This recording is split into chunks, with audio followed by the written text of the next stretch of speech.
يغفر لهم ويرحمهم وإلى درجة من الجنة ينفعون بأسرارهم وأنوار قلوبهم ونبرة ولدتهم أمدادهم ورحمة وخشية في الدنيا والآخرة والذين يجدون من حزبهم يرسلهم فتم يدعوهم على من يجدون بسورة سيئة وتتلقهم يسلكون بطريقتهم قال الله عليه الصلاة والسلام المسلمين يفضل يسلم المسلمين يسلم الإسلام المسلمين يمتد يسلم المسلمين يزهر الإسلام المسلمين ربي هذه قال الله يدعو يسلم ويرقى على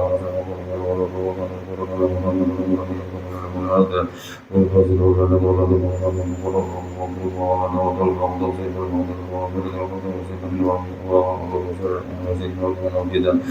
ما ظهر منه وبدن غير رسول الله ورسول الله هدي وسنة مساعدة والدنيا والآخرة تفضل علينا بتوبة المغفرة وتوبة رسول المغفرة ولما يمن علينا بالحسن والزيادة النيات النية الصالحة والحضرة النبي صلى الله عليه وسلم الفاتحة.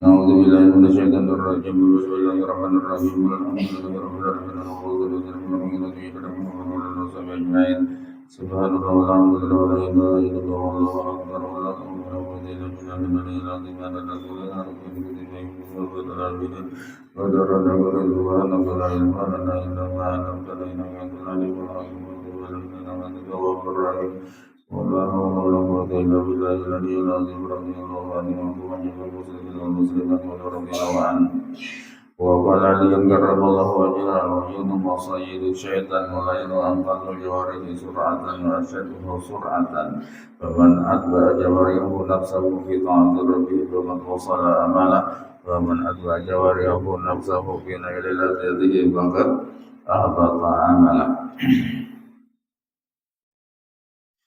Berkata Ali bin Abi Thalib radhiyallahu anhu, segala mata itu adalah tempat perangkapnya syaitan. Maka mata itu anggota badan yang paling cepat tembusnya, maksudnya ke hati, dan yang paling dahsyat untuk menaklukkan hati. Nah, maka siapa yang mengikutkan anggota tubuhnya dengan keinginan nafsunya dalam berbuat taat kepada Tuhannya, maka sungguh dia sampai kepada apa yang dicita-citakannya. Tapi siapa yang mengikutkan anggota tubuhnya terhadap nafsunya dalam mencapai kelezatannya, maka sungguh dia telah menggugurkan amalnya. Nah, kenapa? Nah, ini nafsu ini lah kalau diikuti akhirnya ya orang itu malas beramal, yang sudah dahulunya beramal pun nah itu bisa jadi hancur terbakar. Kenapa? Karena orang mengikuti nafsu, dia mesti ria, dia mesti sum'ah, dia mesti ujub dengan amalnya itu. Hanya nafsu itu seolah-olah tidak percaya dengan pahala yang diberikan Allah. Ini ada kontan namanya, ada puas balasannya itu ada kontannya. Kayak ibarat orang beramal pada diberi duit atau diberi pujian hanya puas. Mensekedar janji pahala di akhirat saja, ini ada puas, itu sifat nafsu.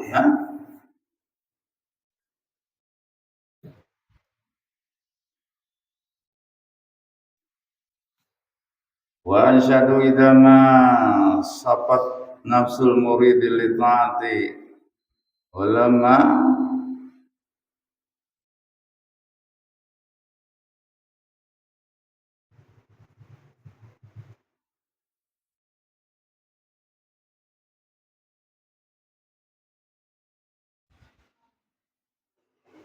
walima tashabbuhan lil ma'asi syawaib wa atba'aha kailal jawarihi kulliha kailal jawarihi kulliha tatil ka'alaihi an'amu wa an'uman wa mawani.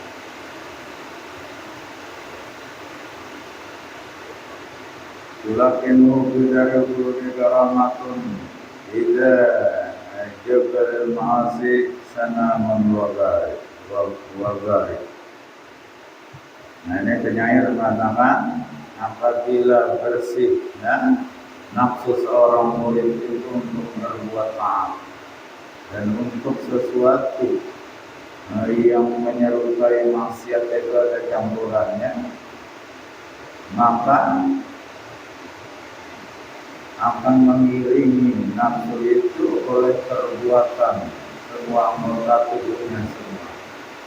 Nah maka yang demikian itu adalah beberapa kenikmatan dan beberapa pemberian dari Allah untuknya. Membisikkan akan dia dalam negeri yang abadi yaitu akhirat oleh kemuliaan. Jika jabalil ma'asi sanamun wabarik.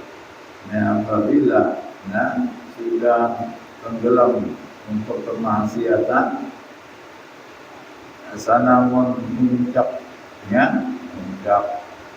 bukit adalah wabarik dan sudah terbenam. Nah ini maksudnya perbuatan anggota tubuh kita, mata, telinga, lidah, tangan, kaki itu mesti mengikuti apa yang ada di dalam hati. Nah, dalam hati itu ada nafsu ngarannya.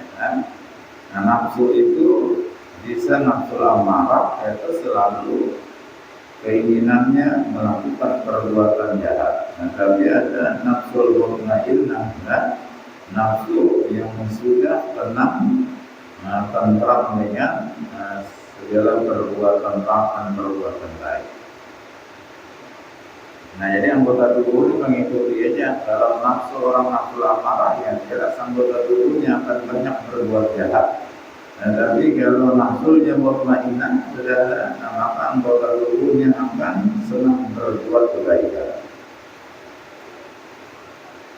Walabullah ibn Mubarak aslul iman atafiku bima ja'at bihir rusul faman saddaqal Qur'an faraja ila amalihi wa naja minal ghururi binnar wa man ijtanabal maharima faraja ila taubah wa man akhadal huda min ilmihi faraja ila wara wa man adal maradida sahha islamuhu wa man saduka lisanuhu salima minat tabi'ah wa man radal maghalima naja minal qisas wa man ata bisunani zakat amalu wa man akhlasa lillahi ila amal.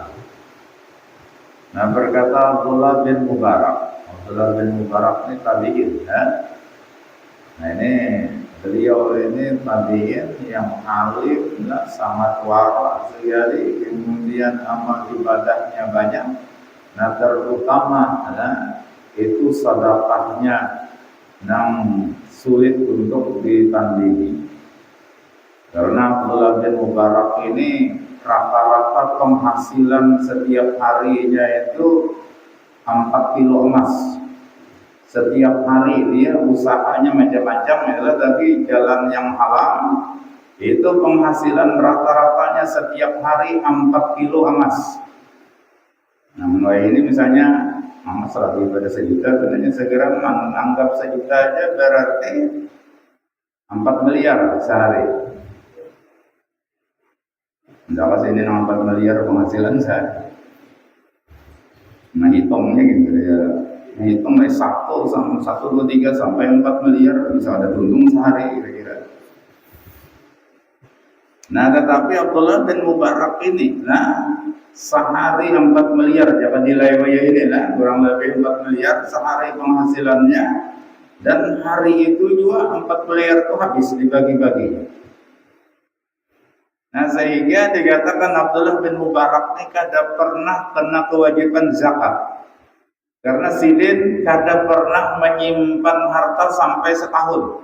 Kan orang wajib zakat tuh setahun menyimpan. Nah, presiden ini kadang padahal penghasilan 4 miliar sehari. Sehari ini bukan sebulan, nah, sehari itu rata-rata.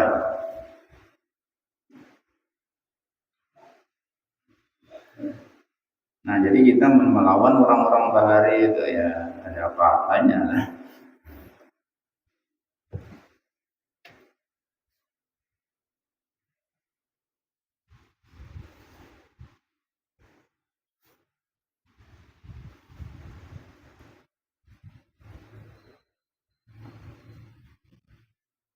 Nazidin mengatakan asal iman, fondasi iman itu Yazidin, yaitu membenarkan dengan ajaran yang dibawa oleh para rasul.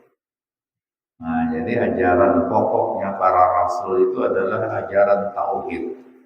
Kalimat la ilaha illallah itu mulai Nabi Adam sampai Nabi kita mengajarkan itu. Nah, sehingga dibuktikan hadis Nabi SAW mengatakan afdalul makhluq wa nabiyyuna min qabli la ilaha illallah.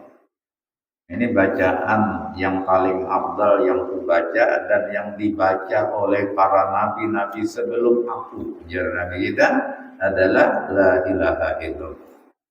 Itu kan ajaran tauhid.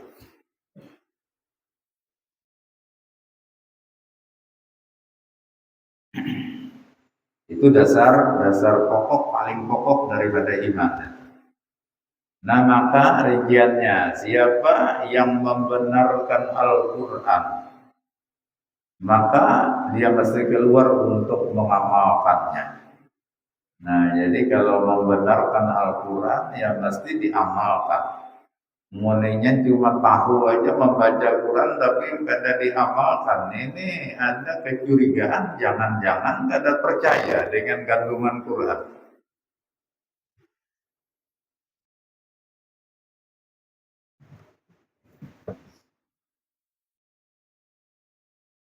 Dan dia akan selamat dari keabadian dalam neraka. Artinya orangnya sudah benar-benar beriman lah. Orang berimannya itu tidak akan pernah kekal dalam neraka. Artinya andai kata masuk neraka aja, dia pasti akan dikeluarkan satu saat dari neraka.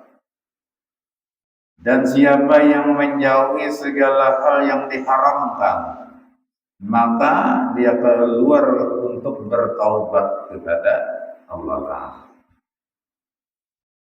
Nah, jadi karena tidak ada orang yang bisa terhindar dari semua yang haram pasti, artinya selain Nabi dan Rasul itu kan dalam hidup itu pasti ada tagawi yang haram itu. Nah, cuma kalau dia sudah bertekad menjauhi yang haram, maka dia mesti bertaubat dari yang dahulu-dahulunya mungkin pernah melakukan itu. Nah, kemudian Yazidin siapa yang mengambil makanan yang halal, kharaja ilal wara, maka ia akan keluar menuju kewaraan. Nah, jadi kalau kita nih berprinsip bertekad aku mengambil yang halalnya aja, nah orang ini pasti wara, berhati-hati, nah, ada sembarangan. Dan siapa yang menunaikan segala yang diwajibkan, maka sahlah Islamnya. Nah, yang diwajibkan ini yang utamanya rukun Islam itu kan. Wa man saduqa lisanu salima minat tabi'at, siapa yang lidahnya itu benar, artinya pandernya itu bujur lah, kadada dusta, kadada memandir hal-hal yang diharamkan. Nah, maka orang ini selamat dari dosa kepada makhluk. Ya, nah ini pandir, gak ada dusta lah, kemudian gak ada menggibah orang, gak ada mengadu domba orang, pandirnya ini ya tidak ada alasan makhluk itu untuk menuntut dia. Dan siapa yang mengembalikan kezaliman yang pernah dilakukannya terhadap orang, naja minal qisas, maka ia akan selamat dari qisas di hari kiamat. Nah, jadi kezaliman berupa harta, ya boleh kan harta orang, pernah mencuri harta orang, atau pernah menipu orang. Nah, itu boleh kan? Nah, selamatnya dari kisah, tapi bila kada dibully kan, nah ini siap-siap dikisas gitu. Kisas itu pembalasan setimpal dari Allah Ta'ala. Dan siapa yang melaksanakan hal-hal yang disunahkan, maka bersihlah amalnya. Nah, karena di antara faedah daripada amalan sunat itu untuk menambali kekurangan yang wajib. Nah, jadi mungkin aja kita nih yang wajib-wajib tanpa kita sadari, itu kurang karena kada ingat misalnya. Nah, atau lengkap aja jumlahnya, cuma kualitasnya yang kada sempurna.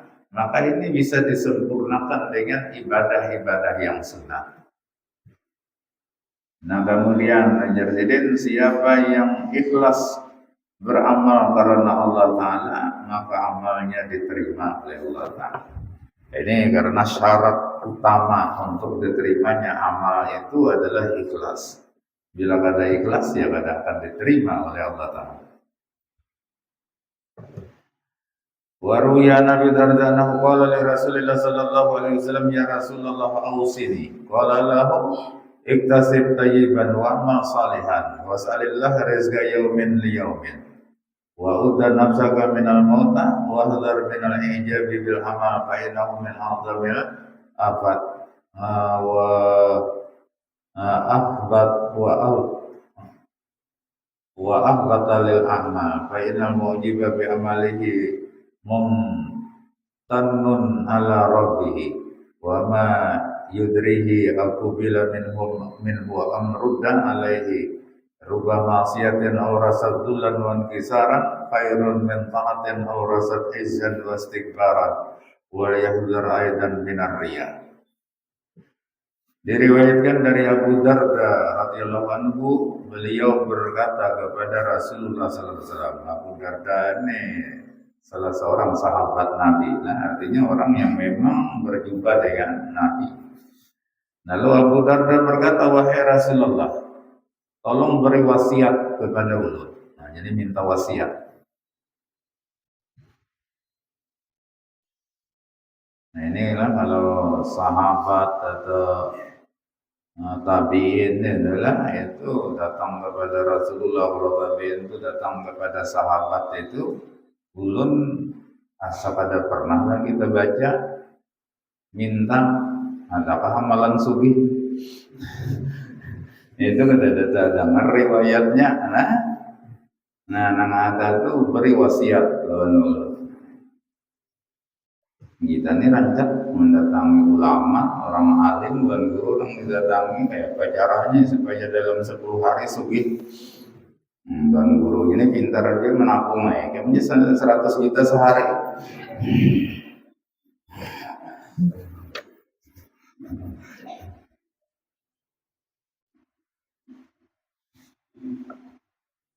Maka 10 hari sugih menabung 100 juta sehari, 10 hari berapa? Semiliar, sugih sudah 1 miliar. Masalahnya mencarikan 100 juta kayak apa kan?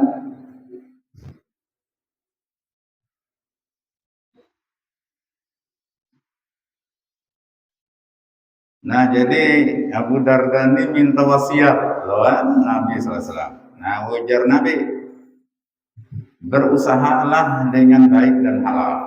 Nah, jadi berusaha ini cara yang baik dan halal. Dan beramal salehlah. Itu yang kedua lah. Jadi berusaha yang baik, yang halal. Yang kedua beramal salehlah. Amal saleh itu umum apa aja. Nah, baunya gawian-gawian yang diridai oleh Allah Ta'ala itu amal saleh. Was'alillah rizqa yaumin li yaumin, dan mintalah kepada Allah rezeki sehari untuk sehari. Nah, jadi di sini Nabi ini lah kalau minta rezeki ini jangan terlalu banyak. Maunya cukup sehari-sehari. Esok minta lagi supaya rancak minta. Ya kita nih hendak minta sekali beri duit semiliar ya, sudah diberi duit semiliar, pada ingat lagi berdoa apa? Nah makanya Nabi Shallallahu Alaihi Wasallam itu loh kalau urusan rezeki ini Nabi gak ada minta banyak-banyak, tapi Nabi mengatakan Allahumma ja'al rizqa Muhammadin wa ali Muhammadin kafaban. Ya Allah jadikanlah rezeki Muhammad dan keluarga Muhammad tuh nang pas-pasan aja. Nah yang pas-pasan ini yang penting bila hendak apa-apa ada nyaman dan ya. Nah, kan pas-pasan itu artinya kebutuhan apa aja tertutupi, bisa tertutupi, itu nyaman daripada bisa kalotok 10. Nah, bisa kalotok 10 ini bila hari musim hujan ada karuan buring ke malam. Memikir akan tinggal kalotok yang ada di tibai, ini mestinya biar gak ada bisa kalotok cuma bila hendak tulak ke mana aja ada aja membawa, nah itu memang ngalim gak ada kalotoknya.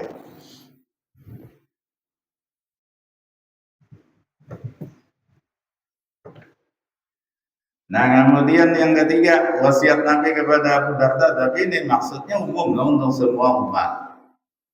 Nah kenapa? Karena Abu Darda itu mengisahkan ini ilmu manfaat dari Nabi lah. Lalu Abu Darda mengisahkan kepada orang lain sehingga riwayatnya sampai kepada kita.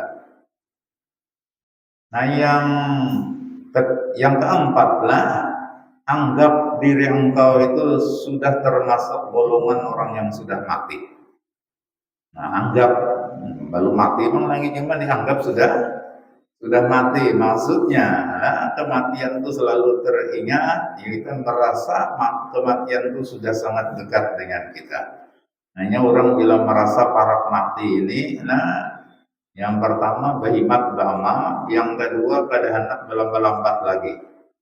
Kadang pakai najar bulan duri aja gini emuninya rasa parat mati isuk. Jangan mati, ayo hendak bulan duri itu bilang ada sampat berarti lah. Nah jadi makanya Nabi SAW itu mengatakan wa'mal li dunya ka'annaka ta'ishu abada wa'mal li akhiratika ka'annaka tamutu gata.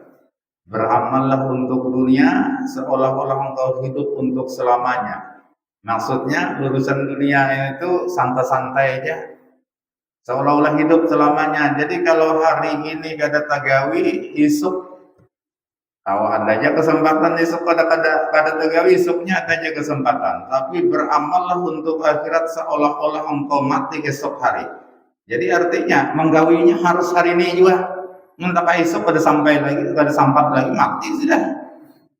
Nah itu caranya, supaya dalam kehidupan kita ini lebih banyak amal akhirat daripada amal urusan dunia. Ya dunia itu tidak dilarang lah, cuma dunia itu pun tetap kita niatkan untuk akhirat. Karena orang beriman itu dua aja, adalah orang yang beriman sebenarnya itu dua aja. Yang pertama, mayuridu dunia lil akhirat, orang menginginkan dunia tapi untuk akhirat. Itu satu kan. Nah yang kedua mayuridul akhirah walil akhirah, orang yang memang menginginkan akhirat dan untuk akhirat. Artinya kesibukannya urusan ibadah aja, urusan ilmu dan ibadah, ini kata umpat bergelut urusan dunia. Nah itu dua golongan itu aja. Jadi kalau orang beriman ini menginginkan dunia untuk dunia juga, nah ini bermasalah imannya ini lah.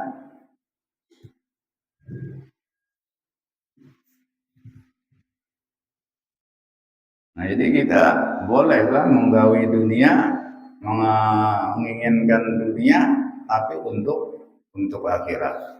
Nah artinya dunia itu digunakan untuk sesuatu yang bermanfaat kesan akhirat kita.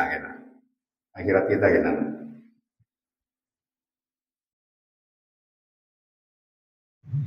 Nah jadi anggap diri engkau mati atau barat mati. Nah yang kelima, wardar minal ijab bil amal bainahu min a'dhamil afat. Nah hati-hati jangan sampai ujub dengan amal. Ini salah satu penyakit yang bisa menyerang amal. Ini sudah bagus lah. Nah, cuma amalnya itu bisa terbakar dan tidak diterima gara-gara ada penyakit-penyakitnya. Di antaranya ini penyakit ujub. Ini kalau orang beramal tapi ingin ujub dengan amalnya itu, maka amalnya itu tidak akan diterima. Nah, kenapa? Karena ujub itu adalah sebesar-besar penyakit, wa ahbab lil amal, dan ia adalah yang paling cepat menggugurkan amal, menghancurkan amal.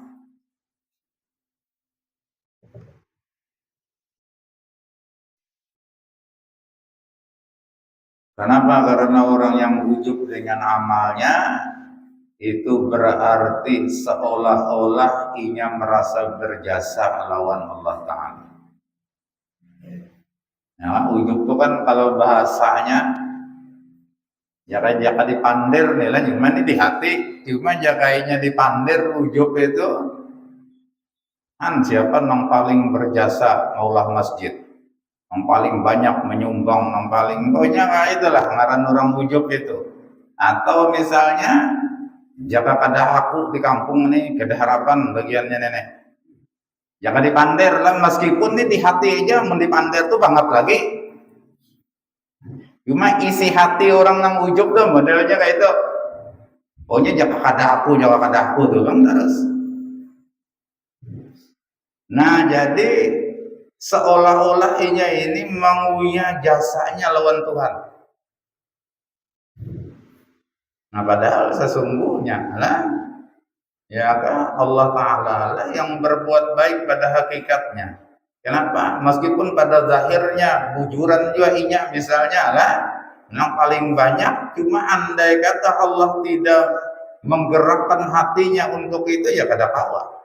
Atau andai kata Allah Ta'ala pada memberi duit lorinya, di mananya kau menyumbang juga. Nah, makanya untuk mengobati ujub itu yang paling mujarab itu adalah mengingat nikmat Allah Ta'ala. Jadi ketika kita dapat kebaikan atau bisa berbuat baik, ingatlah itu adalah nikmat Allah yang diberikan kepada kita.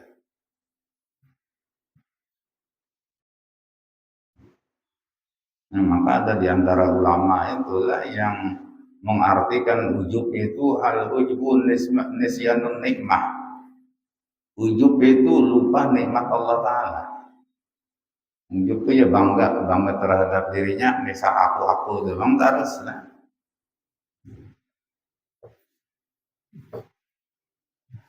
Dan ia tidak pernah tahu lah apakah diterima amalnya itu atau ditolak. Nah, lalu Nabi mengatakan, ujar Nabi, berapa banyak kemaksiatan tapi mewariskan atau menyebabkan timbulnya perasaan hina dan perasaan sedih, itu lebih baik daripada perbuatan taat yang mewariskan atau menyebabkan timbulnya rasa mulia dan rasa sombong. Nah, jadi namanya di Quran itu ada tafsir sir lah. Kita baca biasa wiritannya itu maghrib atau subuh itulah, itu ada kutipan dari ayat Quran. Tulijul laila bin nahari wa tulijul nahara bil laili wa tukhrijul hayya minal mayyit wa tukhrijul mayyita minal hayy wa tarzuqu man tasya. Seterusnya itulah. Nah, jadi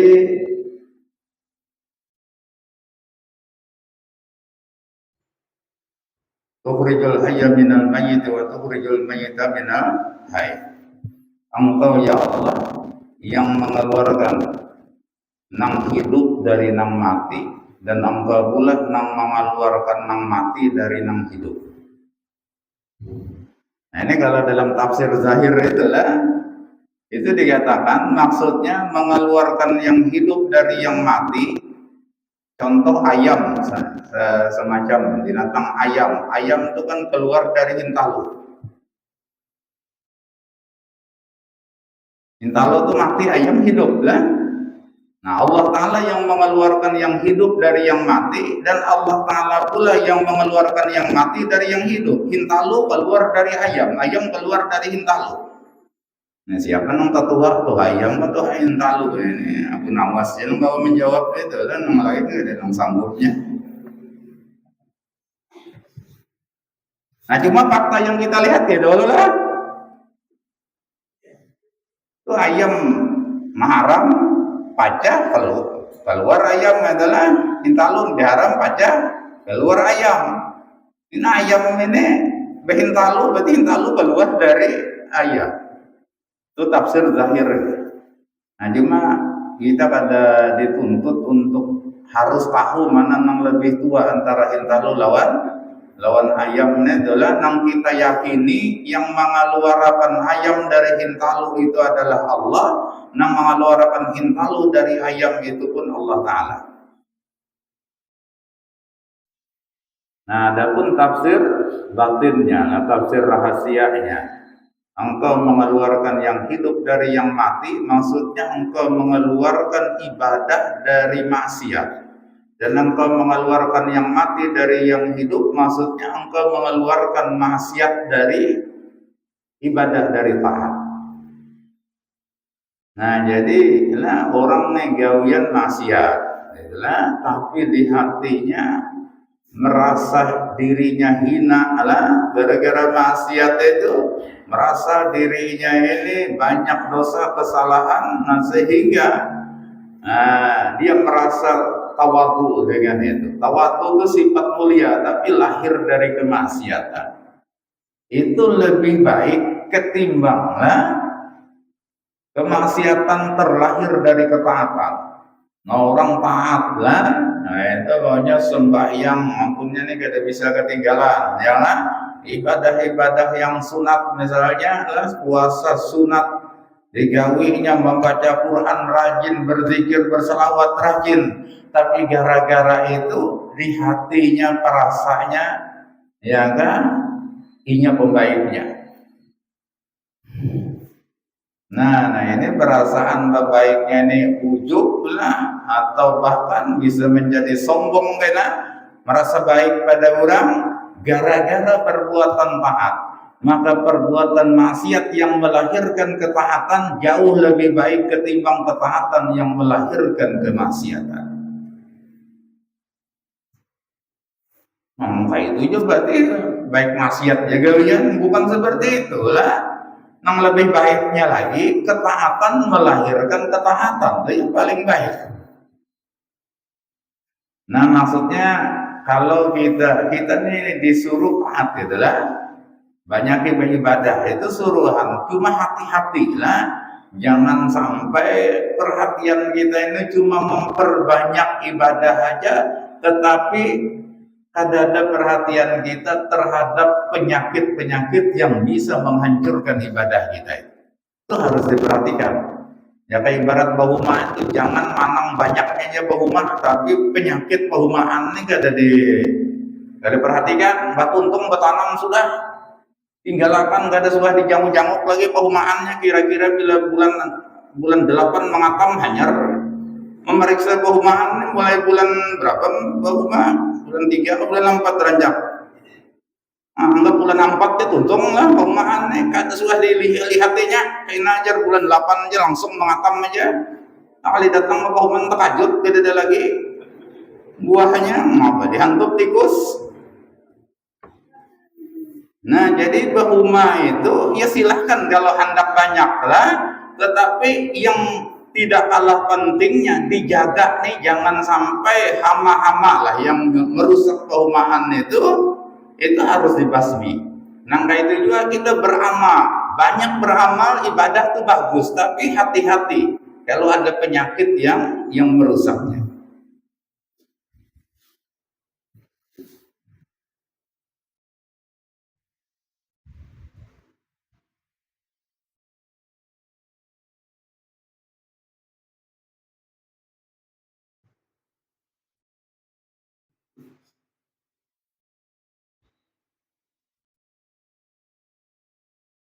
Nah kemudian yang terakhir wahdar aidan minar riya. Ajar Nabi, hati-hati engkau wahai Abu Darda itu daripada riya. Nah, jadi riya ini pun itu akan menyebabkan kalau orang beramal dasarnya karena riya, amalnya tidak diterima.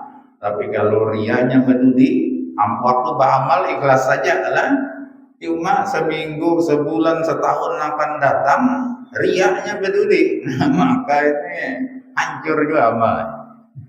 Ya, kadang-kadang waktu beramal, misalnya lah sembahyang tahajud, ikhlas banget ada 6 tahunnya, ini setengah malam tuh bangun. Imbas setahun berkisah benar sih Den. Aku jar mulai 3 tahun sudah pada pernah apa? Karena pernah ketinggalan sembahyang tahajud, tapi berkisah ini tujuannya anak minta puji lawan orang, habis kan. Padahal waktu beramalnya ini pas saja sudah lah. Nah, ini makanya hati-hati lah. Kita ini kalau kita wajib berusaha supaya ketika beramal itu ikhlas, dan sesudah selesai amal itu jagalah keikhlasannya sampai kapan.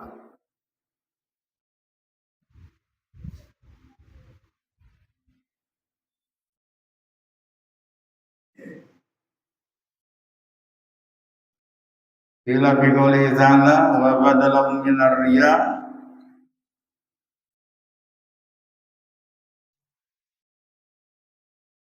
salah inilah wa badalahum minallahi ma lam yakunu yahtasibun. Jadi nampaklah bagi mereka dari Allah Ta'ala sesuatu yang tiada mereka sangka-sangka.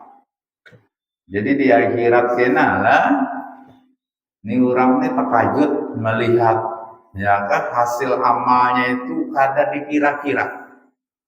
Nah ini ada dua, kada dikira-kira itu kenapa? Karena lebih banyak dari apa yang dikiranya. Itu satu lah.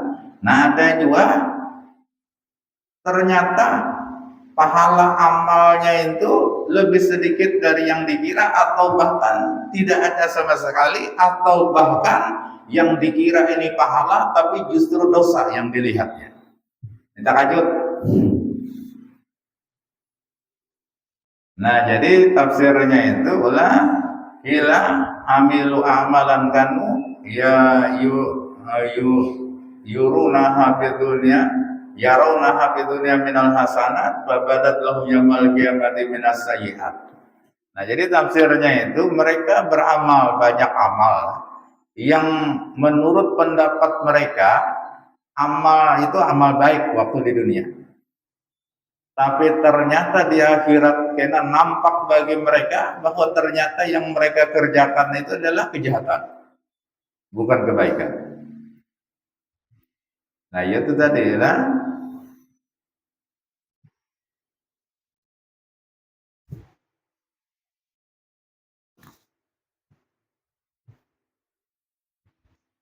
Makanya di surah Kahfi itu hal adullukum alal aksarina a'mala alladzina dhalla sa'yuhum fil hayatid dunya wa hum yahsabuna annahum yuhsinuna sun'a. Maukah kalian, kata Allah Ta'ala, aku tunjukkan terhadap apa kepada orang yang paling rugi dalam beramal. Siapa? Dijawab Allah Ta'ala aja yang menjawab. Alladzi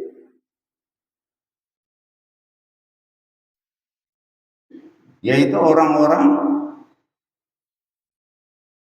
dhalla sa'yuhum bil hayati dunia, yang sesatlah perbuatan mereka dalam kehidupan dunia, wa hum yahsabuna annahum yuhsinuna sun'a, tapi mereka mengira bahwa mereka sudah melakukan perbuatan baik padahal salah, padahal jahat. Nah ini macam-macam lah ya, memang karena kadada berilmu dikira gawian nang kada baik itu dikiranya baik. Nah ada juga yang memang zahirnya yang mereka perbuat itu baik, cuman niatnya nang kada baik, niatnya ria. Nah itu kada baik. Nah ini orang yang paling rugi, jadinya mengira-ngira apa, nah aku ini sudah Ya kan, sembahyang ini banyaknya puasa memperkirakan ini lah zakat sedekah ini dikira tadi banyak benar dapat pahala kita di akhirat sekalinya kada. Kenapa? Karena semua yang dilakukannya itu bukan kebaikan tapi kejahatan dikarenakan niatnya kada ikhlas. Atau ada penyakit-penyakit lain yaitu seperti ujub tadi lah. Wa kana ba'du salaf idza qara'a hadhihi la yaqala wailun li ahli riya, dan adalah sebagian orang-orang salaf. Salaf itu 3 generasi lah. Sahabat, tabi'in, tabi'in. Nah, ini masing-masing satu generasi itu 100 tahun. Memang ini Allah Ta'ala nang matur lah. Sahabat itu tahun 100 habis.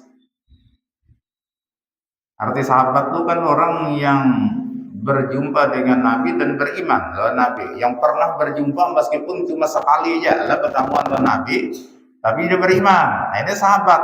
Itu orang yang pernah berjumpa lawan Nabi ini banyaklah 124.000 orang beriman yang pernah berjumpa lawan Nabi. Menang bersahabatan lawan Nabi yang ada beriman itu banyak ya. Abu Jahal, Abu Lahab itu pertemuan lawan Nabi cuma ada beriman, itu ada masuk sahabat lah. Yang dimaksud sahabatnya berjumpa dan beriman dengan Nabi. Nah itu banyak, tapi tahun ke-100 habis sudah. Kada ada lagi orang yang masih hidup lah di tahun 100 Hijriah itu berjumpa dan beriman dengan Nabi. Nah maka mulai tahun 101 Hijriah sampai tahun 200 itu generasi tabi'in ya. Tabi'in itu arti tabi'in orang yang berjumpa lawan sahabat Nabi ya dan beriman, itu tabi'in. Nah makanya orang-orang yang lahir sesudah Nabi wafat adalah beriman, berartinya bertemu dengan sahabat, adalah ini ngarannya tabi'in.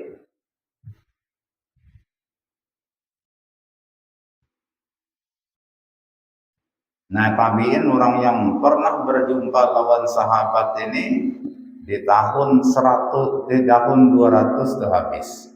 Jadi 100 tahun ini lah. Nah, kemudian dilanjutkan dengan generasi tabi'in. Nah, generasi tabi'in itu orang yang sempat berjumpa dengan tabi'in, itu tabi'in ya. Nah, ini dimulai apa? Habis tabi'in itu di tahun 300. Ini 3 generasi ini disebut salaf. Jadi sahabat, tabi'in, dan tabi'in. Nah jadi ini hati-hati karena wah ini banyak orang mengaku salafi. Salafi itu artinya jalan I-nya itu salaf. Nah ini takuni bilangnya mengaku salaf itu, kalau ikam salaf itu imam ikutan ikam siapa? Nilai ujarnya kami mengikuti Ibnu Taimiyah. Ibnu Taimiyah itu di abad 6 masuk abad 6 masuk abad 7. Nah hidupnya itu bukan salaf. Kada aja tapi langsung ke Quran, misalnya ke hadis, ya, seperti salaf. Nah, tetapi ada Imam Syafi'i, Imam nang 4 itu karena langsung ke Quran ke hadis ya oke. Tapi kenapa kadang-kadang menurut Nasiruddin Albani seperti ini? 4-nya itu juga sekalinya. Nasiruddin Albani itu hanya aja tahun 97 meninggal, padahal akan salaf. Jiwak salaf. Nah kalau kita Ahlus Sunnah wal Jamaah itulah salaf, karena kita ini lah mengikuti salah satu dari imam yang 4 itu salaf. Kenapa? Karena kalau Imam Hanafi itu lahir tahun 80 Hijriah, wafatnya tahun 150 Hijriah. Ini kan sebelum tahun 300, berarti salaf tadi. Nah kemudian Imam Malik, ada riwayat tahun 83 lahirnya, 83 Hijriah. Ada riwayat tahun 90 Hijriah. Ya kan? Nah ini berarti salaf juga. Imam Syafi'i itu lahir tahun 150 Hijriah, wafat tahun 204, belum sampai 300, berarti salaf. Imam Ahmad bin Hanbal lahir tahun 164 Hijriah, itu pun berarti salaf. Lah.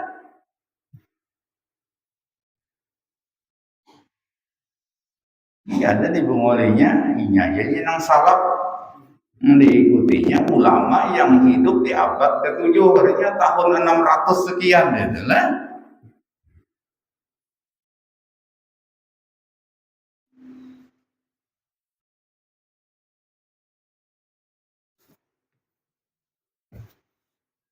Nah, jadi sebagian ulama salaf adalah mengatakan terkait dengan ayat di atas tadi, apabila beliau membaca ayat di atas tadi, maka beliau mengatakan celakalah orang yang riya. Nah, jadi inilah wa badalahum minallahi ma lam yakunu yahtasibun, nampaklah bagi mereka dari Allah sesuatu yang tiada mereka kira. Nah, mereka beramal baik di dunia, dikira-kira tadi banyak pahalanya, sekali di akhirat kada lalu ujung jom, tidak ada pahalanya. Gara-gara apa? Gara-gara ria.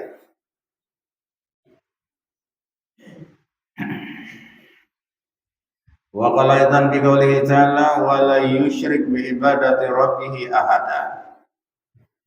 Dan berkata pula sebahagian salaf dalam ayat surah Al-Kahfi, akhir ayat surah Al-Kahfi ini, faman kana yarju liqa'a rabbih falyamal amalan shalihan wa la yusyrik bi ibadati rabbih ahada.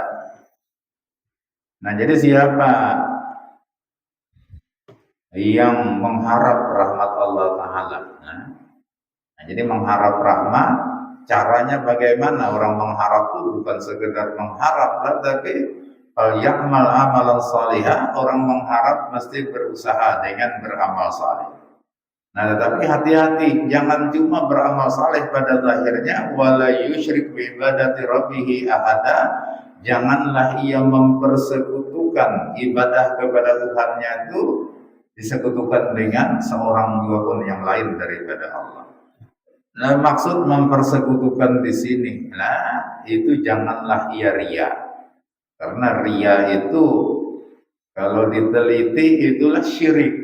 Maka dikatakan dalam satu hadis Nabi SAW mengatakan, inna akhwafa ma'afaku ala ummati asyirkul asgar.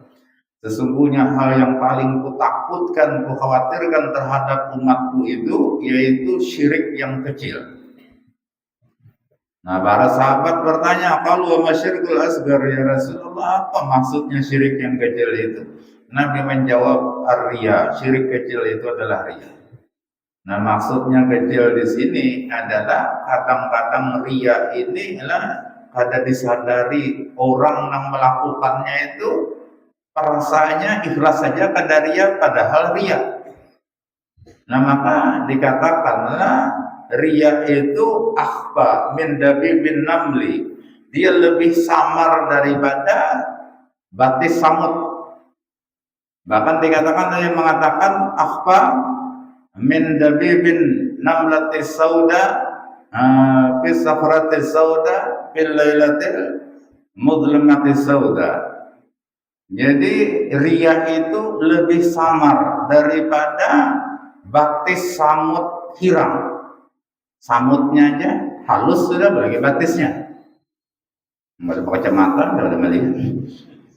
Nah, samut hirang ini adalah berjalan di atas batu hirang di malam yang gelap gulita. Kira-kira melihat tidak? Ini samut hirang, lah. Di atas batu hirang di malam yang gelap gulita. Itu samar benar, artinya kada kelihatan. Maka ria itu bahkan lebih samar daripada itu.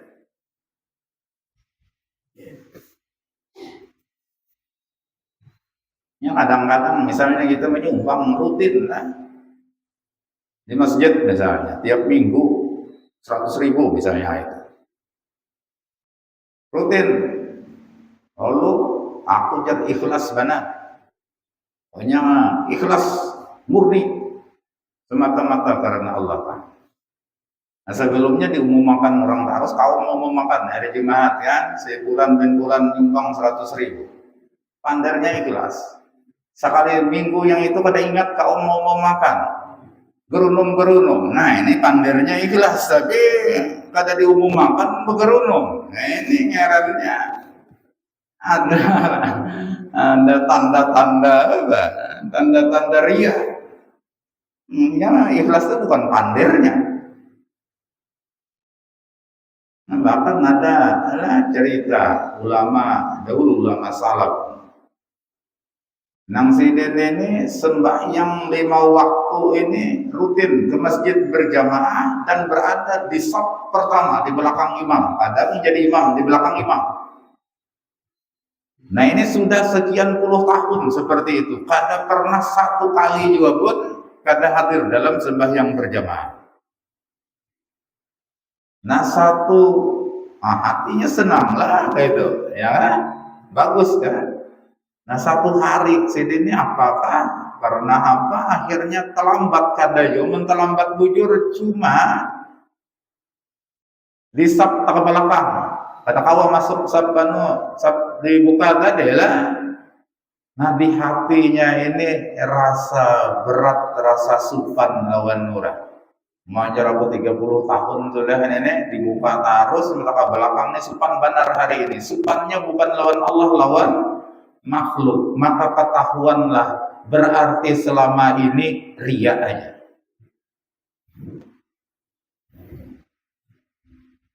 Berat,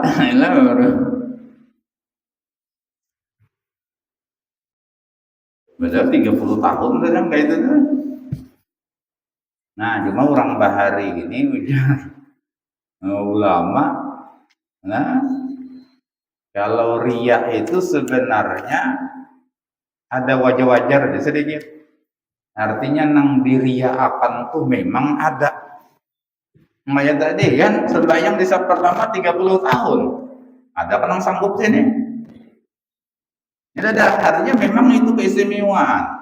Lalu riya, nah wajar-wajar aja. Tapi orang-orang di akhir zaman itu riya tapi nang diriakannya itu pada dah. Ini menyumbang kada, coba pandirnya kisah payahnya menyumbang. Nah ini kedua kali mana berdusta. Masjid penuh hanyar itu jaka pada aku pada harapan terbangun serupiah-rupiah kan dia menyumbang pandirnya kayak itu. Nah ini nang diriakan tuh pada dah. Nah ini nang bangetnya. Contoh aja. Ya mudah-mudahan Allah Subhanahu wa taala mengampuni semua dosa kesalahan serta kekurangan itu lahir dan batin, memberikan taufik dan hidayah kepada kita, memberikan ilmu yang lebih bermanfaat dan bisa mengamalkannya dengan ikhlas dan benar. Mudah-mudahan kita dimatikan dalam keadaan husnul khatimah, dimasukkan ke dalam surga bighairi hisab. Bisirrin Nabi wa alin Nabi wa bisirri suratil Fatihah.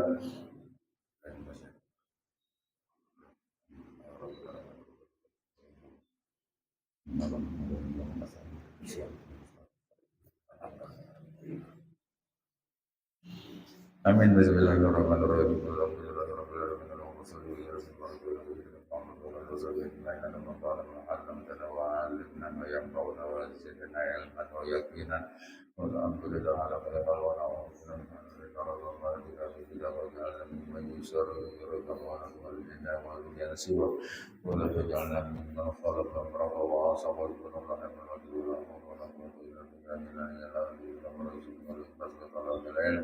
ومن شر وبجميع الطاعات ربنا بنا في الدنيا حسنة وفي الآخرة حسنة وقنا عذاب النار ربنا تقبل منا إنك أنت السميع العليم وتب علينا إنك أنت التواب الرحيم وصلى الله على سيدنا محمد وعلى آله وسلم والحمد لله رب العالمين.